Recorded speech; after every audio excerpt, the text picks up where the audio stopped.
udan ospatu behar ziren Bermeoko jaiak ez dira beti bezala egingo. Ez behintzat guztiok ezagutzen dugun formatuan, izan ere, COVID-19ak sortu duen egoerara moldatu behar izango dira ospakizun guztiak, San Juanetatik hasita, irailean ospatzen diren Andramari eta Santa Eufemia jaietaraino. Uztailaren 22ko Madalen eguna ere ez da ohi bezala ospatuko eta kale eta baserri auzoetako jaiak ere ez. Erabakia aho batez hartu zuen joan den astean Bermeoko jai batzordeak gaur egun indarrean dauden osasun eta segurtasun neurriek jaiak urtero bezala egitea ezinezkoa zela ikusi eta gero. Hala ere, egoera berrira egokitutako ospakizunak nola antolatu pentsatzen dabil jai batzordea urteroko tradizioak ezertan ez usteko. San Juanetan adibidez, urtero bezperan Goiko plazan egiten den sua aurten bertan bera geratuko da.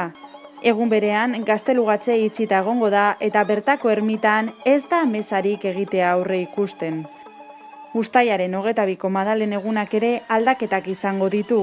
Ohiturari eutsiz, izaron teia bota eta ikurrina eta Bermeoko bandera eskegita jarriko badira ere, aurten ez da elantxo bera edo mundakara bizitarik egingo.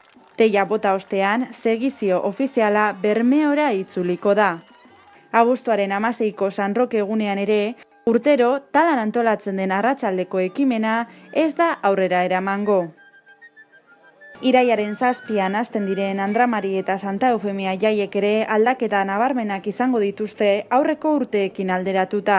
Hau dela eta Bermeoko udala eta jai batzordea aukera ezberdinak aztertzen ari dira, beste erabateko ekintzak antolatzeko beti ere osasun eta segurtasun neurriak zorrotz betearaziz. Hala ere, Andramari eta Santa Eufemia jaiekin lotura zuzena duen jaietako liburuak aurrera egingo du. Hori horrela izanik eta liburuzka honen azala Bermeoko jaietako kartela izaten dela aintzat hartuz, bai jaietako kartelaren lehiaketarekin eta jai liburuarekin aurrera egitea ontzat eman da. Bizi dugun egoeraren aldakortasuna ikusirik, udalak udan zehar emango du ekintzaz ekintzako informazio zehatzagoa.